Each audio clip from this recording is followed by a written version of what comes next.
I have to admit, right from the beginning, as I was setting up my camera and setting up the room and lighting and everything, I wasn't too impressed with the quality of the video, at least for like the standards that I have.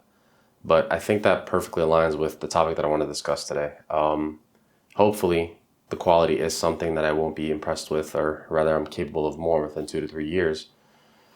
But the main concern that I have for the video that I'm making right now isn't necessarily with the quality of the video, it's more having to do with the content itself. And it perfectly relates to what I want to talk about because today I'm talking about your relationship with failure and how you should perceive it.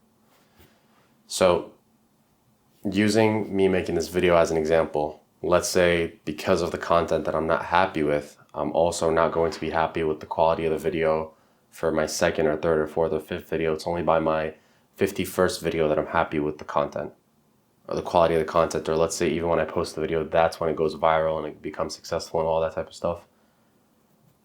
That perfectly aligns with what I'm saying because failure or your relationship with failure should be attempts and repetitions.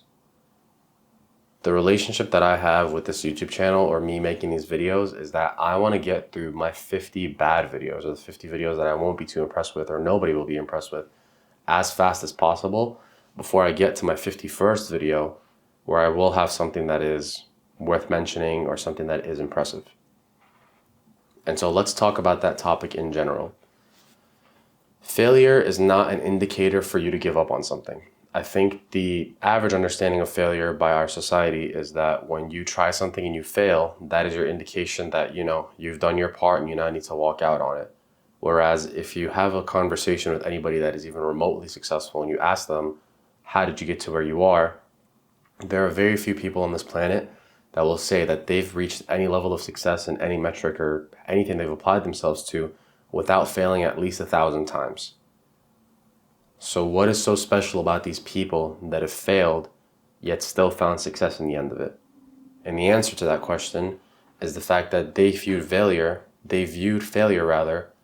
as their repetitions, as their attempts to get to where they want to get.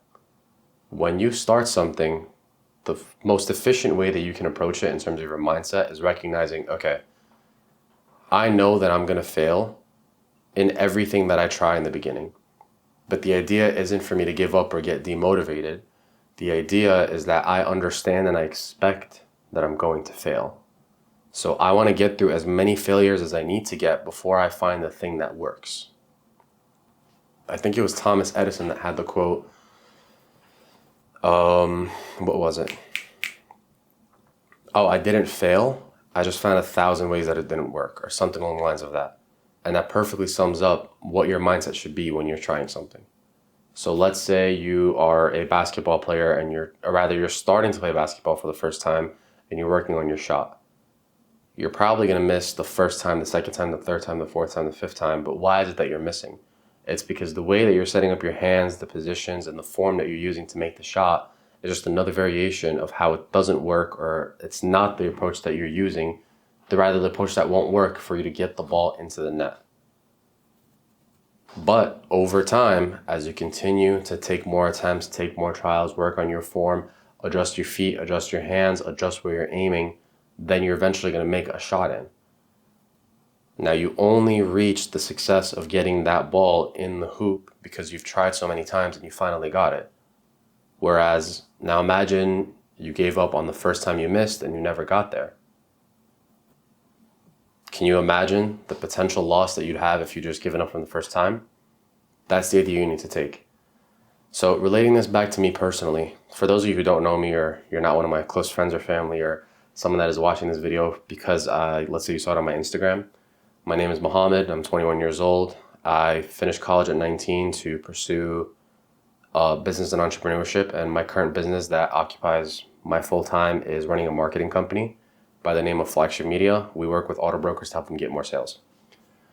In short, if you've been on YouTube or social media at all and you've looked into anything having to do with online money making or online business, then you've definitely heard of the business model, social media marketing agency or online marketing agency or social media advertising. That's pretty much what I do.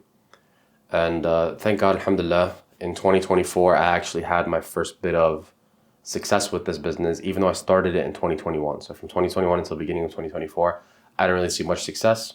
And then I found the industry of the automotive industry, or working with auto brokers specifically, And then this is when I started to have my first bit of success. But leading up to that, if you were to look at my story and my background and pretty much what led me up to the climb that I started to experience in 2024, it was pretty much nothing but failures. It was nothing but trying multiple things that didn't work out, trying multiple attempts that didn't work out, working with multiple niches and industries and different approaches that were all pretty much like just indicators that I should give up, indicators that I've done my part. Because at the time, I didn't have the mindset that I have now. And as a matter of fact, after working with maybe 4 or 5 niches in 2022, I did give up on this business for a while. But I got back into it. I don't remember exactly what, oh no, I do remember what it was. I needed the money because I made another business mistake that motivated me to get back into it. But if I were to have given up on any of the failed attempts that I had, I wouldn't have been where I am today. And where I am today is, at least by the definitions that I have, running a successful and growing business and company. So my journey, I started in 2021. I had 2 clients initially that were close family friends. They'd given me a shot. I did my best with them, but we didn't necessarily generate the results that I wanted. And I remember at the time I was deeply, deeply disappointed in the fact that I had these people's trust and these people gave me a chance and I messed it up. Not because I wanted to mess it up. I know I was working 12 to 16 hours a day trying to service them as best as I can, but it was because of a lack of knowledge. So that, let's consider that my first fail, that if I had given up then, I wouldn't have reached where I am now. From there, I have a long list of clientele who I'm very thankful for, who are very patient with me. We partnered up, we try. Some things worked, some things didn't. I've worked with spas, I've worked with dentists, I've worked with the junkyard industry, I've worked with the contracting industry. I've pretty much tried almost every industry under the sun that you could find in this specific business model, and all of them failed.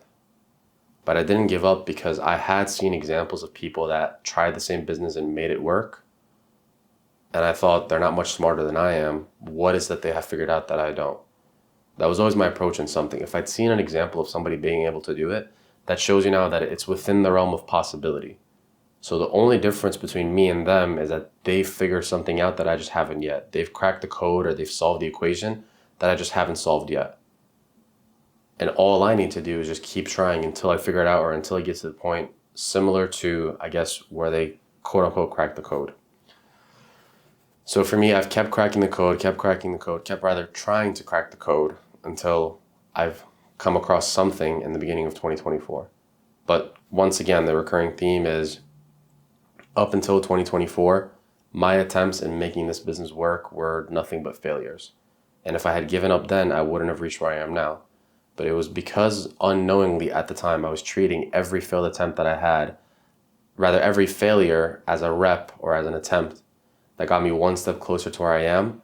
That was when I finally reached the point in which I was onto something, you know what I mean? In the sense of I got a client, I delivered the services to them, they were satisfied with it, they gave me referrals, they continued to pay me month after month after month, and that's really where I am today. But without getting too much into the technicals of the business, because I do have another channel dedicated to that, which I will do my best to get content out there. All I really want to talk about on this channel in particular is more of the kind of mindset behind achieving any sort of success in business. Once again, just to kind of sum up, and this is really my first video, so I guess I will get better at talking to a camera as I go. Failure is not to be perceived as your sign to give up. Failure is only your attempts to reach the goal or reach the achievement that you want to reach. And if you try and it doesn't work, that doesn't mean you give up. That doesn't mean you tap in. What that means is you've just found one way that it doesn't work. And if anything, you've now learned and you've collected more data on how you need to alter your approach for the next attempt, because that is when you might potentially find the answer. So going back to that basketball example, if you were shooting with your non-dominant foot in front and you missed, that's now a hint that, okay, you need to change that particular feature. So now let's say you change your footing so that your dominant foot is the one that's leading, and you get the ball a little closer to getting into the hoop. Now you know that that thing worked, and there's another factor that you need to change in order to get the ball closer to getting into the hoop. Now let's say you need to adjust your hands from being on the outside of the ball to having your dominant hand to the inside of the ball. I'm only using basketball because I used to play basketball when I was younger, And this was the exact exercise that I used to work on my shot. But anyways, you adjust that second feature, and now you get the ball even closer into getting to the hoop. And then you adjust your jump, and then you adjust the angle that you let your arms go at, and then you adjust where you release the ball. And before you know it, you're going to get that ball into the hoop. And not only that, but you can confirm that what you're doing has worked out of skill and not out of luck, because you can apply it and change it, and not apply it and change it, apply it and attempt it multiple times. And you'll see either it's going to work multiple times over and over again because you've cracked the code, or you need to keep making adjustments. And so, in short, this probably won't be my last video where I talk about failure, but I think it's okay for my first video. Failure is about attempts. Failure is about taking repetitions. When you are trying something, expect that you will fail and have the mindset that I want to get through as many of the failures that I have as possible so that I can reach my destined and my written first taste of success or first taste of accomplishing my goal. See you in the next one.